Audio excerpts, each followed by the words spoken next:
বিসমিল্লাহির রহমানির রহিম।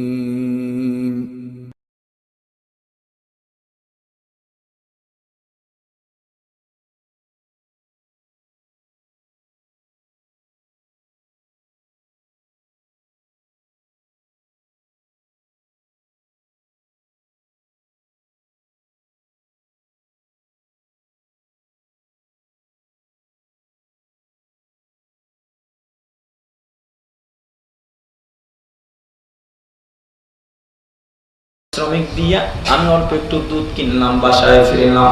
আমার সন্তানগুলো আমার পা জড়ায় ধরল, বাবা কি আনছো? আমি কিছুই বলি না, আমি তাদের কাছে দুধও দেই না। আমার কলিজার টুকরা যে সন্তানের জন্য আমার জীবনটা ব্যয় করলাম, আমার কলিজারা দুঃখে ফেটে গেছে রে আল্লাহ। আমার বিবিও আমাকে জড়ায় ধরে কান্দে আর বলে, স্বামী একটু খাবার দাও। কিন্তু আমার মনে একটা চিন্তা ছিল, আমার বৃদ্ধ মা, আমার দুর্বল মা, আমার মাকে আগে দুধ পান করবো, তারপরে আমি সবাইকে দিব রে আল্লাহ। কিন্তু আমি মায়ের কাছে গেলাম, গিয়ে দেখলাম আমার মা ঘুমায় গেছে। চিন্তা করলাম এমনি তো দুর্বল শরীর, আরো কাঁচা ঘুম মাত্র ঘুমায় গেছে। এখন যদি মাকে ঘুমের থেকে জাগাই, আমার মা আরো দুর্বল হয়ে পড়বে। এদিকে আমার সন্তান আর বিবি কাঁপতে কাঁপতে বেহুশ হয়ে গেছে, জমিনের মধ্যে লুটে পড়ে আছে।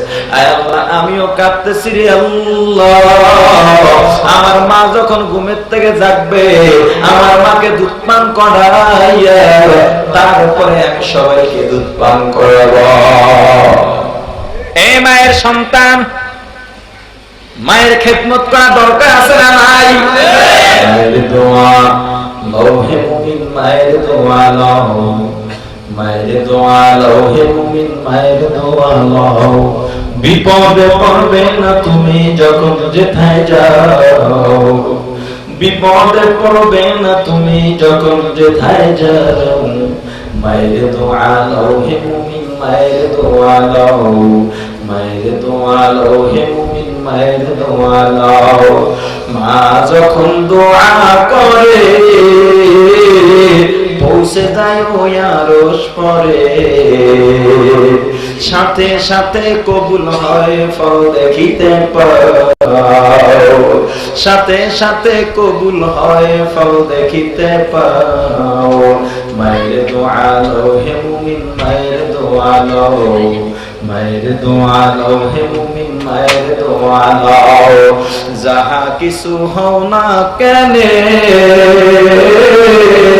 কিছুই না মায়ের দোয়া বিনে। বাস্তবে না বুঝা মনে করিও না পাও। মায়ের দোয়া লও হে মুমিন, মায়ের দোয়া লও, মায়ের দোয়া লও হে মুমিন, মায়ের দোয়া লও। একটি গিলাস পানির ফলে বাইজিদের কোলে তুলে, হাত তুলে মা বলেন বাইজিদেরকে ওলি বানাও, হাত তুলে মা বলেন বাইজিদেরকে ওলি বানাও। মায়ের দোয়া লও হে মুমিন, মায়ের দোয়া লও, মায়ের দোয়া লও হে মুমিন, মায়ের দোয়া লও। বিপদে পড়বে না তুমি যখন যেথায় যাও, বিপদে পড়বে না তুমি যখন যেথায় যাও। মায়ের দোয়া লও হে মুমিন, মায়ের দোয়া লও। ও মায়ের সন্তান, মা বাবার অবাধ্য হওয়া যাবে না যতক্ষণ পর্যন্ত মা বাবা ইসলামের বিরুদ্ধে তোমাকে আদেশ না দেয়। মা বাবার মনের মধ্যে কষ্ট দেওয়া যাবে না।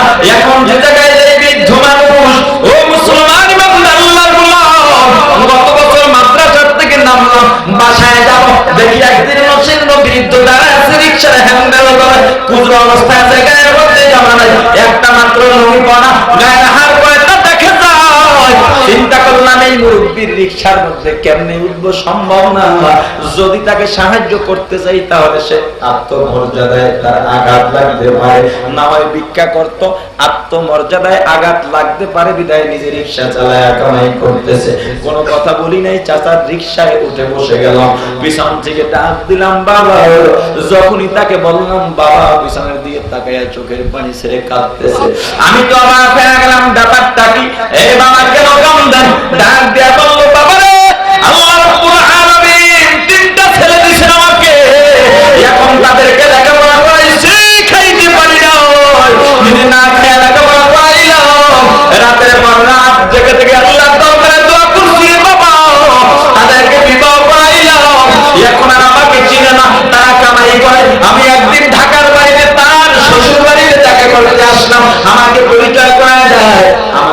বাবা বলে পরিচয় দেয় তাতে নাকি আমার ছেলের প্রেস্টিজ থাকবে না, আমাকে ভিতরে ঢুকায় না, আমি সঙ্গে সঙ্গে চলে আসলাম, আমার সন্তান দাও, আমাকে বাবা ডাকে না।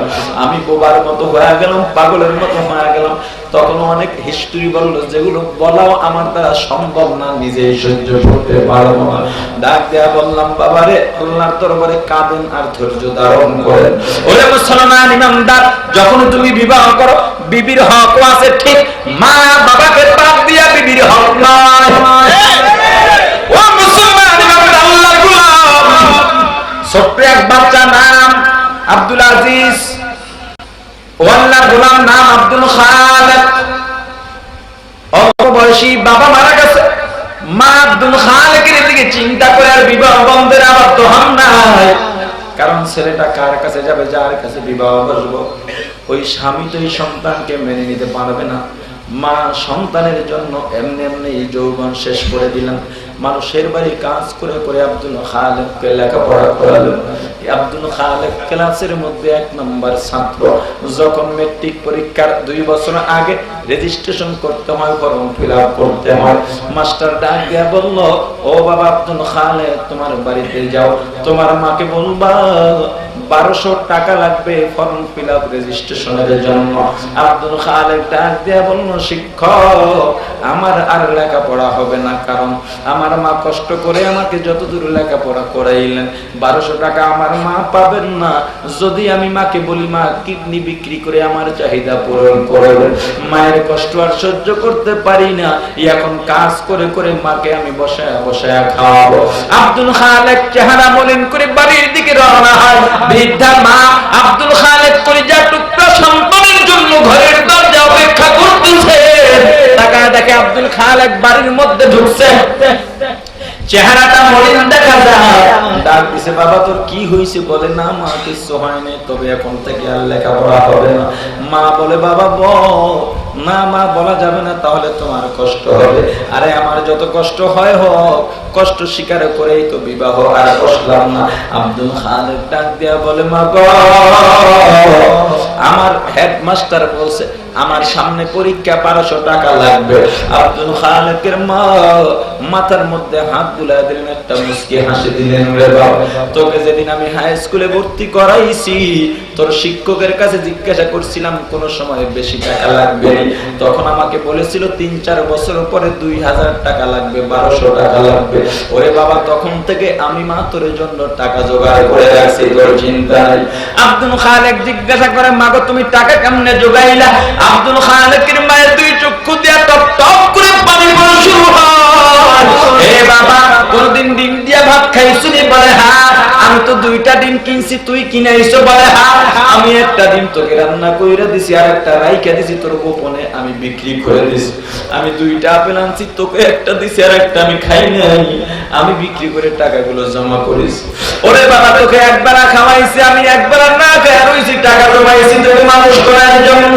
আব্দুল খালেক ডাক দিয়ে বলে, মা গো, মা সন্তানের জন্য এতটা করতে পারে আগে বুঝতে পারি নাই রে মা। তোমার মতো সন্তান হইয়া নিজেকে গর্ববোধ করতেছি, গর্বিত মনে করতেছি। তোমার মতো মা দুনিয়ার ঘরে ঘরে যেন আল্লাহ বানায় দেন। আসলে দুনিয়ার প্রত্যেক ঘরের মায়েরা সন্তানের জন্য এমনই হয়। আব্দুল খালেক মেট্রিক পরীক্ষা দিছে, এসএসসি পরীক্ষা দিছে, ওই স্কুলের মধ্যে 1 নম্বর ছাত্র হয়ে পাস করছে। আব্দুল খালেকের হেডমাস্টার ডাক দিয়া বলে, প্রধান শিক্ষক ডাক দিয়া বলে, বাবা তোমরা তো অনেক গরিব, তোমার মা তো অনেক কষ্ট করলো, তোমার একটা সনদের দরকার ছিল, একটা সার্টিফিকেটের দরকার ছিল, হয়ে গেছে। এবার আমি প্রস্তাব দিব, আমার এলাকার বাড়িতে একটা প্রাইমারি স্কুল আছে, ওখানের প্রধান শিক্ষক তোমাকে বানা দিব। আমার একটা মেয়ে আছে, তুমি যদি চাও তোমার মায়ের সাথে আলাপ করতে পারো, তুমি যেহেতু শিক্ষিত ছেলে, ভদ্র ছেলে, আমি তোমার সাথে আমার মেয়েটাকে বিবাহ দিতে চাই। আব্দুল খালেক মায়ের সাথে পরামর্শ করতেছে, মা বলে, না বাবা না, এই সন্তানকে, এই মেয়েকে তুই বিবাহ করতে পারবি না। কেন মা? এই মেয়ে এলাকার মধ্যে পর্দায় থাকে নাই, এই মেয়ে ঠিকভাবে এটা হাত কেমনে করতে হয়, এই মেয়েটা তো আধুনিক ভাবে চলাফেরা করছে, এই মেয়ে তো আধুনিক ভাবে চলাফেরা করছে, এই মেয়ে তো বুঝবে না তোর সাথে মিলবে, আমার সাথে মিলবে। বলে মা গো, যেই মেয়ে তোমার খেদমত করবে না, যেই মেয়ে তোমাকে কষ্ট দিবে, ওই মেয়েকে আমি আর ঘরের মধ্যে রাখবো না, আমি নিজে ম্যানেজ করে নিব তোমার খেদমত করানোর জন্য। মা বলে তুই যদি রাজি থাকো আমার কোনো আপত্তি নাই। আব্দুল খালেকের সাথে হেডমাস্টারের সন্তানের বিবাহ বন্ধনে আবদ্ধ হয়ে গেছে। যখন প্রথম বধূকে নিয়ে, নববধূকে নিয়ে, নতুন বউকে নিয়ে বাড়ির মধ্যে ফিরল, মা তো অধীর আগ্রহ নিয়ে অপেক্ষা আছে, যেই সন্তানকে এত বছর লালন পালন করলাম, আমার কলিজার টুকরার বউ আসবে, পুত্র বধূ আসবে, প্রত্যেক মায়ের কাছে এটা একটা বিশাল আনন্দের ব্যাপার, ঠিক কিনা? মা তো অপেক্ষায় দাঁড়িয়ে আছে। যখনই বাড়ির মধ্যে ঢুকছে, আব্দুল খালেক ডাক দেয়া বলে, বিবি ইনি আমার মা, যেই স্বামীকে তুমি আজকে পাইলা, এত সুন্দর শিক্ষিত স্বামী পাইলা, স্মার্ট স্বামী পাইলা, এই মায়ের রক্ত বিক্রির টাকা দিয়া তুমি আমাকে পাইছো, না হয় পাইতা। আমার মাকে সালাম করো। মেয়েটা ডাক দিয়া বলে, স্বামী গো, ওইসব সালামের রীতিনীতি এখন আর নাই, ডিজিটাল বাংলাদেশ, এখন তো আধুনিক বাংলাদেশ। ওরে মুসলমান ইমানদার আব্দুল খালেকের মায়ের কলিজার মধ্যে একটা প্যাক ঢুকে গেল। আব্দুল খালেকের মা চেহারার মধ্যে একটা পর্দা দিয়া ঘরের মধ্যে চলে গেছে। নতুন বধূ আব্দুল খালেক কিছু বুঝে নাই, ঘরের মধ্যে গিয়া বিবিকে বোঝানোর চেষ্টা করলো। বিবি বুঝতে পারছে বিবি বড় চালাক। এমন কিছু কাল সাপ মার্কা মানুষ আমাদের সমাজে আছে না? বুঝতে পারবে না আপনার শত্রু, আমিও বুঝতে পারবো না আমার শত্রু, কিন্তু আপনার আমার বন্ধু সেজে আপনার আমার গোড়া কাটে আছে না নাই? মেয়েটা চিন্তা করলো, স্বামী বড় মা ভক্ত, না না এভাবে তাকে জব্দ করা যাবে না। অত আবার এই স্বামীর মায়ের সাথে আমি একসাথে ঘর সংসার করতে পারবো না। ও পুত্রবধূর দল, শাশুড়িকে কেন সহ্য করতে পারো না? অথচ ওই শাশুড়ি না হইলে তোমার স্বামী তুমি পাইতা না। শাশুড়ির বদনাম করিস না, শাশুড়ির সাথে যুদ্ধ করিস না, শাশুড়ির সাথে বেয়াদবি করিস না, শাশুড়ির সাথে দুর্ব্যবহার করিস না। তোর মাকে ছেড়ে আসছ, তোর মাও কিন্তু একজনের শাশুড়ি, ঠিক কিনা? তোর মাও কিন্তু আরেকজনের পুত্রবধূ। খবরদার খবরদার, শাশুড়ির সাথে দুর্ব্যবহার করিস না। ওরে শাশুড়ির দল, তুমিও পুত্রবধূর সাথে দুর্ব্যবহার করিও না। কারণটা কি জানো রে মা? তোমার মেয়েটা যখন অন্যের বাড়িতে যায় না, তোমার তখন মন চায় আমার মেয়েটাকে তার শাশুড়ি মেয়ের মতো আদর করুন। তাহলে তুমি তোমার পুত্রবধূটাকে তোমার মেয়ের স্থানে কেন জায়গা দিতে পারবা না? আসলে তর্ক আর ঝগড়া সাধারণ বিষয় নিয়ে হয়। পুত্রবধূ আর শাশুড়ির মধ্যে মারাত্মক বিষয় নিয়ে কোনো ঝগড়া হয় না, শুধুমাত্র একটু হিংসা আর রেষারেষি দিয়ে শুরু হয়। আব্দুল খালেকের বিবি চিন্তা করছে, আমার স্বামী তার মা ভক্ত, না না এভাবে পারা যাবে না, আমার এখন বন্ধু সাজতে হবে, আমি স্বামীর মায়ের বড় কাছের লোক হয়ে যাব। তারপরে আমি সবল যদি দেই, আমার স্বামী তখন আর আমার কথা বিশ্বাস না করে পারবে না। এখন যখনই স্বামী বাড়িতে আসে, পুত্রবধূ শাশুড়ির কাপড় ধুয়ে দেয়, শাশুড়িকে গোসল করে দেয়, খাওয়ায় দেয়। স্বামী আব্দুল খালেক মহা খুশি, আমার জীবনটা সার্থক। যখন দেখলো স্বামী এখন আমার অনুকূলে আছে, না না আমার কথা অবিশ্বাস করবে না, একদিন ডাক দিয়া বললো, ও স্বামী গো, তোমার সাথে আমি কি ঘর করে অন্যায় করলাম রে স্বামী? বলে কেন? দেখো তোমার মায়ের পায়ের কাছে আমি পড়ে থাকি, এরপর তোমার মা আমার খাবার দেখতে পারে না, আমার মা বাবাকে তুলে গালিগালাজ করে। আব্দুল খালেক চিন্তা করলো, এটা তো ঠিক নয়, আমার মায়ের কত খেদমত করতেছে, এরপর মা কেন দুর্ব্যবহার করবে? আব্দুল খালেক মায়ের সামনে দাঁড়াইয়া আঙুলটা যখন উঠাইছে, মা বুঝে গেছে। মাকে ডাক দেয়া বলে, মা গো, যেই বউ তোমার এত খেদমত করে, ওই বউকে তুমি কেন গালাগালি করো? বলে বাবা কার কথা শুই না, কাকে তুই গালি দাও, কাকে শাসাও? ওরে বাবা আগে একটু বোঝ, আগে একটু বোঝ, আগে একটু বোঝার চেষ্টা কর। ওরে বাবা আমি গালিগুলোজ দেই নাই। বলে না মা তোমার কথা বিশ্বাস করা যাবে না, আমার বিবি তো ঠিকই আছে। ওরে মা তুমি যদি আবার আমার বিবির সাথে দুর্ব্যবহার করো মা, তাহলে কিন্তু আমি আরো কঠোর হতে বাধ্য হব। আব্দুল খালেকের মা অবাক হয়ে যায়। আব্দুল খালেকের বিবি তো মহা খুশি। আর একদিন আসছে, ও স্বামী গো তুমি তো সেদিন তোমার মাকে শাসাইলা, আমি কিন্তু তোমার বাড়ি আর থাকতে পারবো না, আমার বাবার কাছে চিঠি কিন্তু লাগবো, তোমার মায়ের দুর্ব্যবহার সহ্য করতে পারি না। বলো তোমার মা কি করলে খুশি হবে? আমার কলিজাটা যদি কেটে দেই খুশি হবে কিনা জিগাও। এবার আব্দুল খালেকের আনন্দিত হইয়া আব্দুল খালেকের মায়ের সামনে দাঁড়িয়ে তর্ক করতেছে। মা তাকে যত বুঝায় সন্তান বুঝতে চায় না। আব্দুল খালেকের মা চোখের থেকে পানি ছেড়ে দিছে, মাথার মধ্যে হাত দিছে, বাবা একটু বোঝার চেষ্টা কর। আব্দুল খালেক যখন মা মাথার মধ্যে হাত দিছে, এমন একটা ধাক্কা মারছে, মা জমিনের মধ্যে পড়ে গেছে। মায়ের মাথা পেটে রক্ত বের হয়ে গেছে, মা হাতের মধ্যে ব্যথা পায়, পায়ের মধ্যে ব্যথা পায়, রক্তে জমিনটা ছায়া হয়ে গেছে। আব্দুল খালেকের মা ডাক দিছে, বাবা আমাকে একটু ধর, আমাকে একটু ধর, আমার শরীরের মধ্যে তো রক্ত নাই রে বাবা, যতটুকু আছে সব তুমি হয়ে যায় বাবা, আমি মা না চাইয়া তোকে খাওয়াইছি রে বাবা, তোর শান্তির জন্য তোর বিবাহ খুশি নেই রে বাবা। মানুষের বাড়ি কত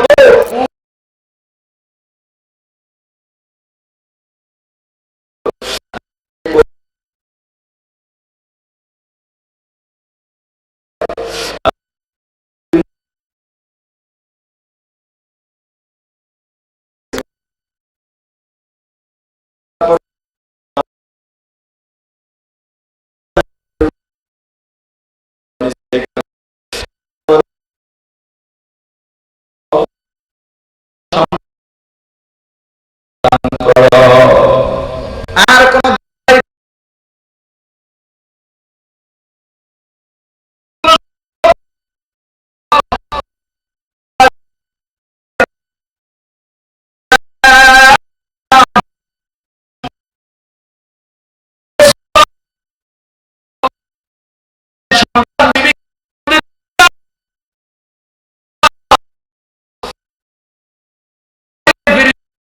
গিয়ে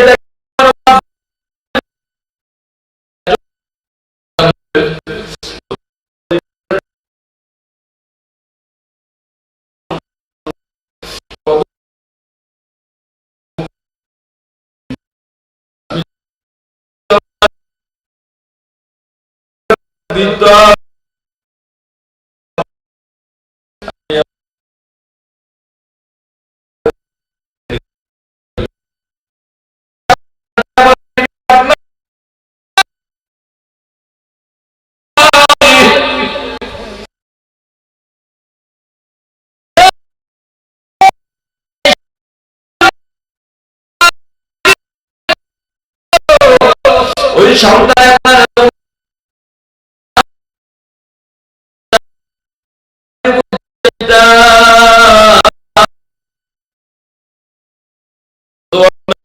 কেন মায়ের কাছে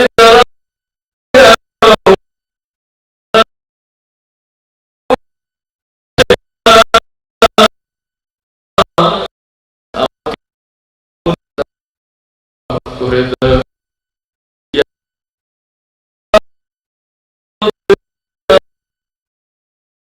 সন্তানকে খবরের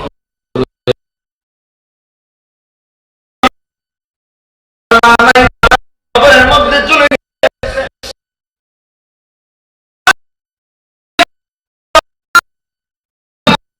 মায়ের দ্বারা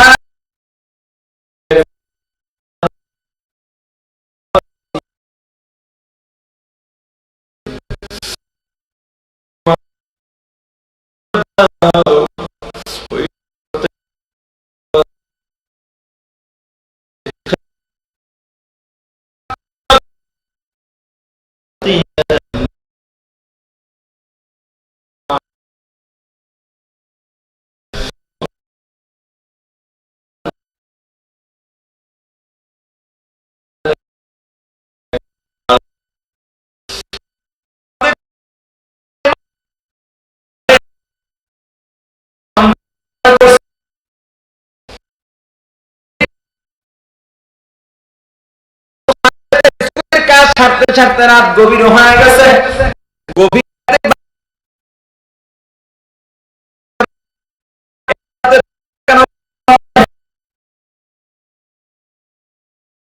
ঘুমায় না, বুকের উপরে নিয়ে খেলা ডাক দেয়া বলে বিবি এখন ঘুমাও।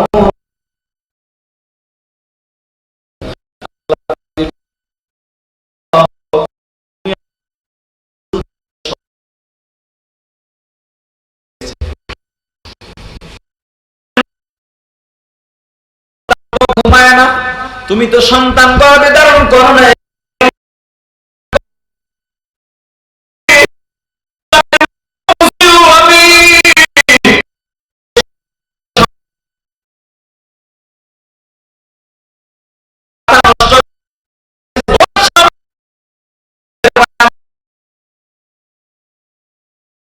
করে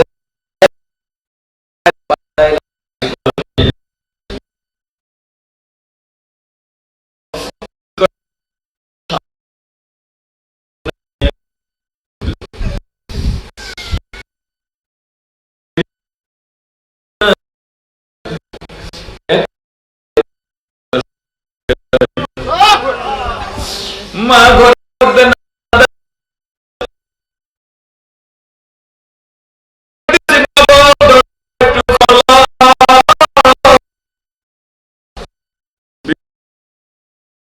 ভয় পেয়ে গেছে, মনে করছে আবার বুঝি মারার জন্য আসছে, ভিতর দিকে না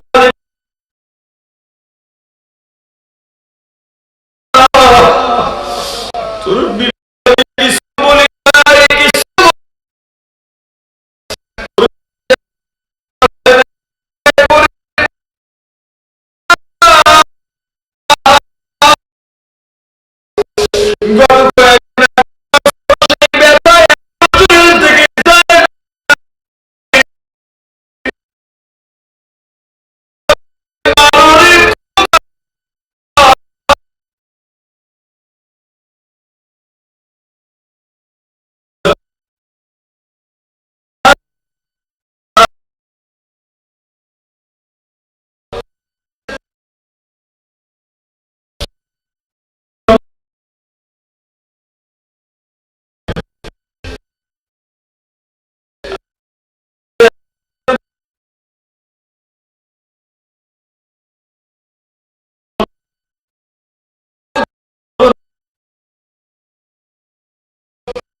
দরজার সামনে বাধা সৃষ্টি করতেছে, আব্দুল খালেক যেন না ঢুকতে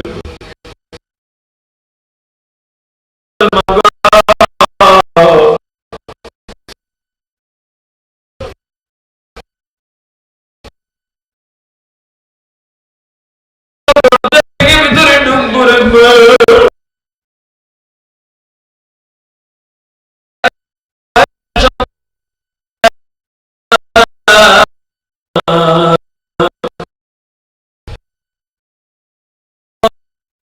যদি ভিতরে ঢুকে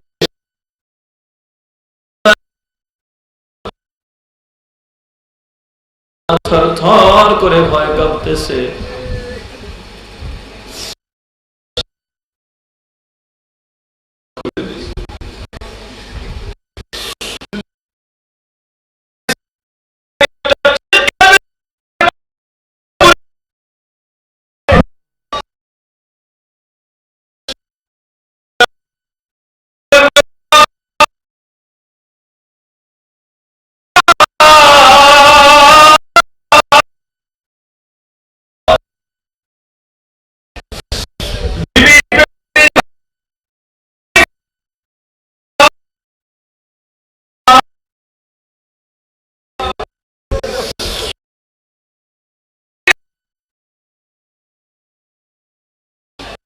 সন্তানের জন্য যদি বিবি এত পরিশ্রম করতে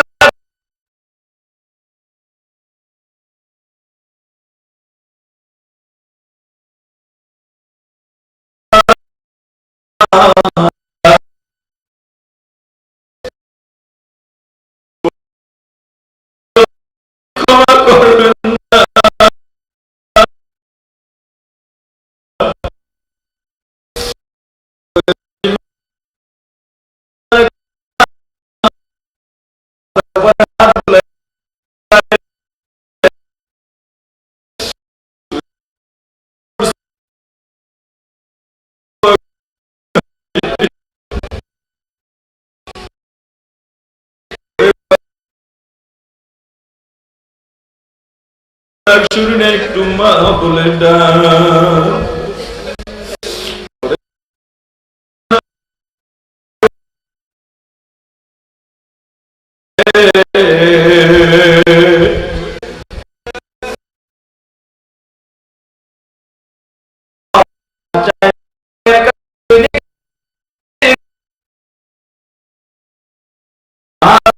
ধমক দিয়ে বলিও না আমি ব্যস্ত আছি, পরে কথা বলো। না না,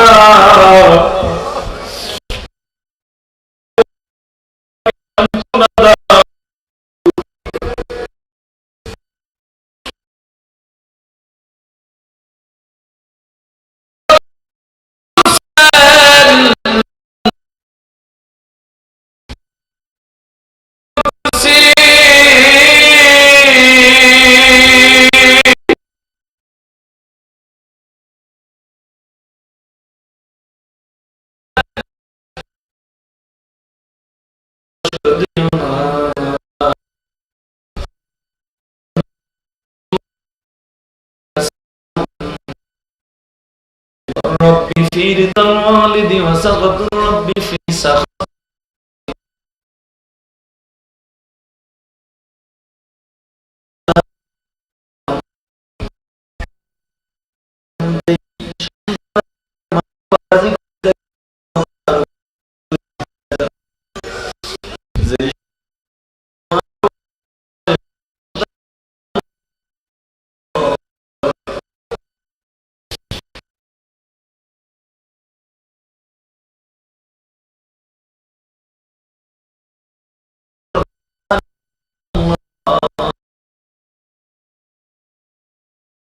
সময় যখন না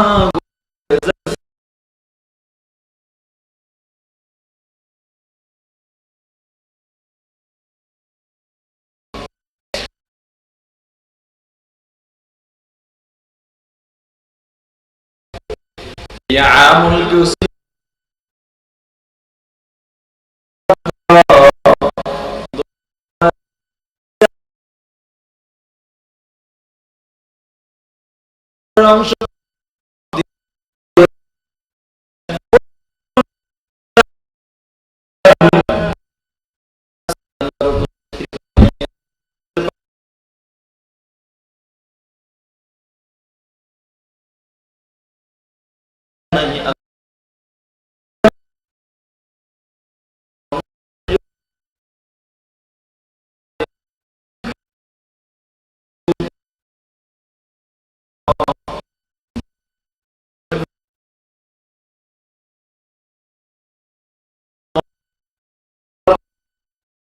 যদি বলি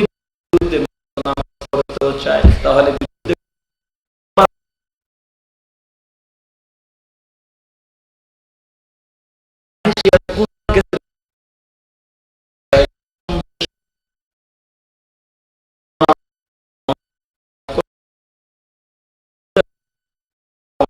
মন চায় ধোঁকাবাজি করতে, মিথ্যা বলতে, না করব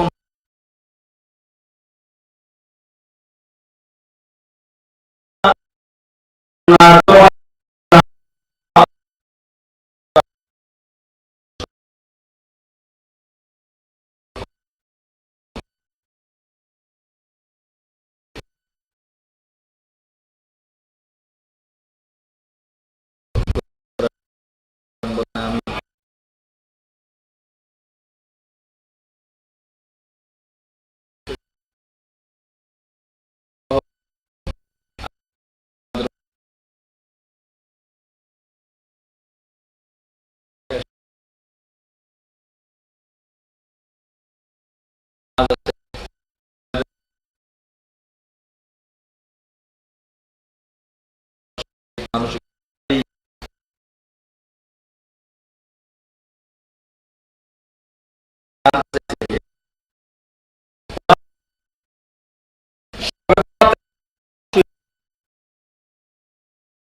কথা শোনানোর জন্য বয়ানের আয়োজন ছাড়া মিষ্টি কেনার জন্য কালেকশন, মোমবাতি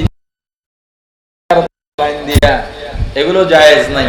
এবং আমরা যে বলি শবে বরাতের নামাজের নিয়ত, আসলে শবে বরাতের জন্য আলাদা কোনো নামাজও নাই। শবে বরাতে অন্যান্য রাত্রে যেমন তাহাজ্জুদ পড়লে সওয়াব, এদিনও সওয়াব, কিন্তু শবে বরাতের রাতে এই নফল আদায় করলে, তেলাওয়াত করলে 1000 গুণে বেশি সওয়াব। কিন্তু শবে বরাতের জন্য আলাদা কোনো কি হাজত আলাদা নামাজ আছে। এরপরে কি ইস্তেখারা, আওয়াবিনের আলাদা নামাজ আছে, ইশরাকের আলাদা নামাজ আছে, এশার নামাজ, জোহরের নামাজ, বেতের নামাজ, এগুলো নামাজ। শবে বরাতের নামাজ, শবে মেরাজের নামাজ, শবে কদরের নামাজ, এগুলো ভুয়া, এগুলো কিছু না, এগুলো বেদাতীরা বের করছে। যাই হোক, আমরা এর থেকে মুক্ত থাকবো। শবে বরাত উপলক্ষে শবে বরাতকে অস্বীকারও করা যাবে না, বাড়াবাড়িও কিছু করা যাবে না। আমরা হক সন্ধানকারী, আমরা সহিভাবে আমল করতে চাই, মুসলমান হয়ে মরতে চাই, ঠিক কিনা? অতএব আমরা অতিরঞ্জিতও করবো। লামাযাবিরা বলে শবে বরাত নাই, এদিন কিচ্ছু করা যাবে না। ওরা পারে না এদিন ফরজ নামাজ বন্ধ করতে চায়, এটা যাতে না হয়। আবার এক গ্রুপ আছে এদিন মসজিদ টসজিদ সাজাইয়া বাতি বুতি জ্বালাইয়া সিমনি মিন্নি পুরা হুলুস্থুল কারবার, এটাও যাতে না হয়। জি হোক সেটা, আমরা এদিন নামাজ পড়বো, নফল নামাজি। তবে এদিন নফল নামাজে গুরুত্ব দিতে অসুবিধা নেই। এতদিন পড়ি নাই কিন্তু আজকে যে পড়া যাবে না এমন তা না, যেহেতু আজকে ফজিলত বেশি, আজকে পড়লে কোনো কি নাই, কথা বলে না। আপনারা কাজ করেন, যারা শ্রমিক আছেন, এই যারা কাজ করতেছেন, কোনো কোনো সময় আছে, যেমন আমি মাদ্রাসার কাজ করাইছি, এখন অল্প একটু কাজ আছে, আমি বলছি রাত্রি করে দেন, বলছি রাত্রে করলে ডাবল বিল লাগবে। কেন? রাত্রে করলে কত কষ্ট বেশি? কিচ্ছু না, রাতে একটু ঘুমাইবে, ওই টাইমটা সাইড এখন কাজ করবে একটু কষ্ট, এই জন্য টাকাটা ডাবল চাই। কাজ এক, কাজ বেশি আগাবে না, সবই এক। ওরকমই শবে বরাত, 2 ঈদের রাত, শবে কদর, এরকম কিছু রাত আছে যে রাতগুলোতে অন্যান্য সময়ের আমলের চেয়ে এই আমলে কি বরকত। যেমন রমজানে একটা ফরজ করলে 70টা ফরজ, একটা নফল করলে, সুন্নত করলে একটা ফরজের সওয়াব। এই জন্য আমার তো মনেই নেই যে সামনে রোজা বা শবে বরাত। আমার জান্নাত ভাই বলছিল না, কিন্তু আসলে ভুলে গেছি, না এই বিষয়ে আলোচনা করাটা দরকার ছিল। যাক, আল্লাহ যেটা ফয়সালা করছেন, এগুলো কোত্থেকে নিবে? মাহফিলের উত্তর পাশে দোকান আছে, মাওয়াইজে কারিমিয়া, তাহারাতুন নিসা, মহিলাদের পাক পবিত্রের বয়ান, মাওলার পরিচয়, এরকম আরো, এগুলো তো দাম কম, কিছু বই আপনারা নিয়ে যাবেন, আরো অনেক কিতাব আছে, আপনারা ওখান থেকে এগুলো নিয়ে যাবেন ইনশাআল্লাহ। এখন দোয়া হবে, টাকা উঠানো হয়েছে। আচ্ছা, আমি তো সাক্ষাৎ না দিলেই ভালো হবে, এখানে লোক অনেক। হ্যাঁ, সংক্ষেপিত দোয়া করবো। আচ্ছা দেন, আচ্ছা আমার তো পানি দেন। বন্ধ হয়ে গেছে, সেজন্য আমরা অত্যন্ত দুঃখিত। এই মাহফিলের কর্তৃপক্ষের তরফ থেকে আপনাদের কাছে আমরা সংক্ষেপে দোয়া করবো, যার যার যে আমরা বলে নিব, আমরা দোয়া হবে না, সবার নাম ধরে দোয়া বলতে পারবো না, অনেক দোয়া চাইছে, আল্লাহ যেন কবুল করেন। আল্লাহ, অনেকের সাথে ওয়াদা দিয়েছিলাম মাহফিলের পরে সাক্ষাৎ করব, সাক্ষাৎটা তো সম্ভব হচ্ছে না, দূরে দূরে যেতে হবে লোক অনেকের জন্য। আর যদি একেবারেই করতে চান তাহলে সুশৃঙ্খল একভাবে যদি দ্রুত করতে পারেন তাহলে আমি করবো, না হয় না, আমাকে কষ্ট দিবেন না, আশা করি ইনশাআল্লাহ। আস্তাগফিরুল্লাহ রাব্বি মিন কুল্লি যামবি ওয়া আতুবু ইলাইহি, লা হাওলা ওয়া লা কুওয়াতা ইল্লা বিল্লাহিল আলিয়্যিল আযীম, লা ইলাহা ইল্লা আনতা সুবহানাকা ইন্নী কুনতু মিনাজ জালিমিন। আল্লাহুম্মা আনতা সালাম ربنا ظلمنا انفسنا وان لم تغفر لنا وترحمنا لنكونن من الخاسرين. ربنا آتنا في الدنيا حسنة وفي الآخرة حسنة وقنا عذاب النار. আল্লাহ মাহফিলকে কবুল করেন, মাহফিলে যারা দান সদকা করলেন কবুল করেন, সাহায্য সহযোগিতা করেছে, সহযোগিতা করেছে, বুদ্ধি মেধা পরিশ্রম দিয়ে মাহফিলকে সার্থক করছে। আল্লাহ যারা উপস্থিত হয়ে মাহফিলের সৌন্দর্যতা বাড়াইল, যারা শুরু থেকে শেষ পর্যন্ত বয়ান করে দিক নির্দেশনা দিল, সবাইকে মাফ করেন, কবুল করেন। আয় আল্লাহ এলাকাবাসীকে আপনি কবুল করেন, যে যেভাবে দোয়া চাইছে যার যে মনের আশা আপনি পূরণ করেন। যারা অসুস্থ সুস্থতা দিয়ে দেন, আমাদের মনের আশা নেক আশা পূরণ করেন। মা বোনদেরকে কবুল করেন, আমাদের সন্তানদেরকে কবুল করেন। আয় আল্লাহ ইসলামের জন্য যারা খেদমত করতেছে তাদেরকে কবুল করেন। 21 তারিখ ওলামা মাশায়েখ জাতীয় ওলামা মাশায়েখ সম্মেলন, 27 তারিখ জাতীয় মহাসমাবেশকে কবুল করেন। আয় আল্লাহ দিনের জন্য, দিনের স্বার্থে তোমার কাছে বলতেছি, কোনো স্বার্থ নাই আল্লাহ। পীর সাহেব চরমনায় তোমার বান্দা দিনের জন্য যত কষ্ট করতেছেন আপনি তাকে কবুল করেন আল্লাহ, তাকে কবুল করেন, তার হিম্মত বাড়ায় দেন, তার নেতৃত্বে সারা দেশের ওলামায়ে কেরামকে দিনের জন্য খেদমত করার তৌফিক দিয়ে দেন, হিংসুকদের থেকে হেফাজত করেন। আয় আল্লাহ যারা চাকরিজীবী আছে, ব্যবসায়ী আছে, যে যেখানে কাজ করে কাজে বরকত দেন, হালাল রুজি কামাই করার তৌফিক দেন। আল্লাহ যারা প্রবাসী আছে তাদেরকেও আপনি হেফাজত করেন। আল্লাহ যারা অভাবে আছে, বিপদ আছে, বিপদ দূর করেন। যারা মিথ্যা মামলার শিকার, মিথ্যা মামলা থেকে হেফাজত করেন। যারা অসুস্থ সুস্থতা দিয়ে দেন, যাদের বিবাহ হয় না, সন্তান হয় না, সন্তান বিবাহের ফয়সালা করে দেন। আয় আল্লাহ আমাদের মাহফিলে যত সওয়াব হলো কোটি কোটি গুণে বাড়ায় নবীর রওজা মোবারকে বসায়। বাবা আদম থেকে আজ পর্যন্ত যত মুমিন মুমিনাত, মুসলিম মুসলিমাত, আমাদের মা বাবা, দাদা দাদি, নানা নানি, শ্বশুর শাশুড়ি, ভাই বন্ধু, পাড়া প্রতিবেশী, মুতাআল্লিকিন, মুহিব্বিন, উস্তাদ সাগরের পীর, মুরিদ, স্বামী স্ত্রী, মা সন্তান, বাবা সন্তান, অন্ধকার কবরে চলে গেল প্রত্যেকের হৃদয় করে সওয়াব পৌঁছায়। আমরা যারা বেঁচে আছি নেক হায়াত দারাজ করেন, ঈমানকে মজবুত করেন, নির্বিঘ্নে নেক আমল বেশি বেশি করার তৌফিক দিয়ে দেন। খাঁটি মুসলমান না বানাইয়া অন্ধকার কবরে ডাক দিয়েন না। রব্বিরহামহুমা কামা রাব্বায়ানি সগীরা, রব্বিরহামহুমা কামা রাব্বায়ানি সগীরা। সুবহান রাব্বিকা রাব্বিল ইজ্জাতি আম্মা ইয়াসিফুন ওয়া সালামুন আলাল মুরসালিন ওয়ালহামদুলিল্লাহি রাব্বিল আলামিন।